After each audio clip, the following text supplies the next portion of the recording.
Hello students, विज्ञान की पाठशाला में आपका हार्दिक स्वागत है। आज हम बात करेंगे पाइथागोरस प्रमेय के बारे में।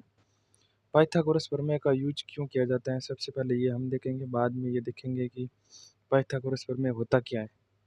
पाइथागोरस प्रमेय का यूज एक समकोण त्रिभुज में किया जाता है।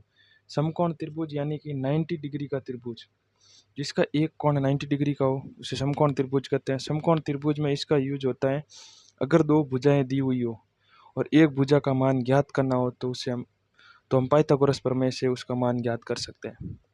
जैसे अगर ए बी दी हुई हो, बी सी दी हुई हो, तो हम ए सी का मान इजीली ज्ञात कर सकते हैं पाइथागोरस प्रमेय से। अपन देखते हैं कि समकोण त्रिभुज में हमेशा जो कोण के सामने वाली भुजा होती हैं, जैसे ये 90 डिग्री बी, कोण बी के सामने वाली भुजा ए सी है, इसको अपन बोलते हैं कर्ण। इसको अपन बोलते हैं जो 90 डिग्री के सामने वाली भुजा है, जिसे अपन बोलते हैं कर्ण।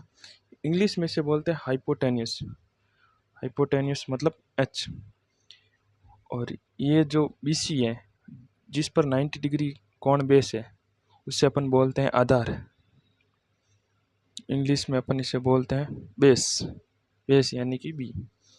और ये ए बी भुजा जिस बी सी पर मतलब बेस आधार पर 90 डिग्री जो लंबवत है, जिस पर कोण 90 डिग्री लंबवत है, उसे अपन बोलते हैं लंब। लंब यानी कि परपेंडिकुलर पी। अब अपन देखते हैं कि पाइथागोरस प्रमेय का यूज कैसे होता है। पाइथागोरस प्रमेय क्या कहता है कि एक समकोण त्रिभुज में सबसे बड़ी भुजा कर्ण, मतलब समकोण त्रिभुज में सबसे बड़ी भुजा हमेशा कर्ण होती है। इन दोनों भुजाओं से बड़ी होगी। अगर ये 5 है, ये 6 है, तो ये 8, 9, 7 ऐसी कुछ होगी। एक समकोण त्रिभुज में सबसे बड़ी भुजा कर्ण का वर्ग, कर्ण है अपने पास, अपन मान लेते हैं एच, हाइपोटेन्यूस एच का वर्ग। वर्ग शेष दो भुजाओं लंब और आधार के वर्गों के योगफल के बराबर होता है। वर्गों के योगफल के बराबर होता है। तो शेष दोनों भुजाएं परपेंडिकुलर प्लस बेस के वर्गों के योगफल के बराबर होता है। अगर ए बी और बी सी दी हुई है तो अपन ए सी इजीली कैलकुलेट कर सकते हैं। जैसे अपन एक एग्जांपल लेके देखते हैं। अगर ए बी दी हुई है अपने पास 8 और ये अपने पास दी हुई है 6, तो अपन को ए सी कैलकुलेट करनी है। तो अपन क्या करेंगे, हाइपोटेन्यूस का स्क्वायर, कर्ण का स्क्वायर, कर्ण अपने पास कैलकुलेट करना है। तो कर्ण का स्क्वायर,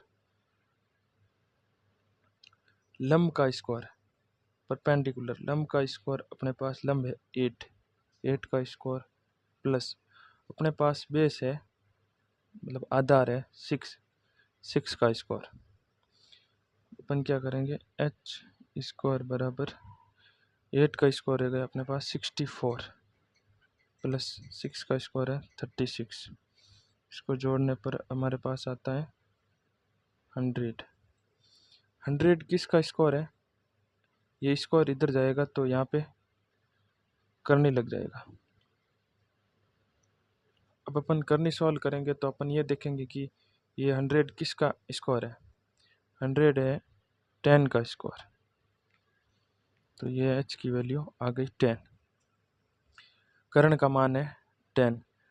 ऐसे ही अगर कर्ण दिया हुआ है, आधार दिया हुआ है, तो अपन यहाँ से इस वैल्यू को इधर भेज के इस वैल्यू को इधर भेज देंगे और अपन इजीली सॉल्व कर सकते हैं।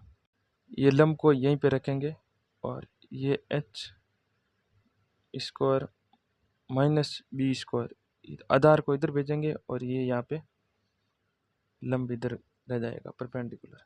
ऐसे अपन लंब का भी स्क्वायर लंब ज्ञात कर सकते हैं। अगर लंब और कर्ण दिया हुआ है तो अपन यहाँ पे बेस को इधर रखेंगे और परपेंडिकुलर को इधर भेजेंगे, तो ये माइनस में चला जाएगा और इससे अपन बेस का मान ज्ञात कर सकते हैं।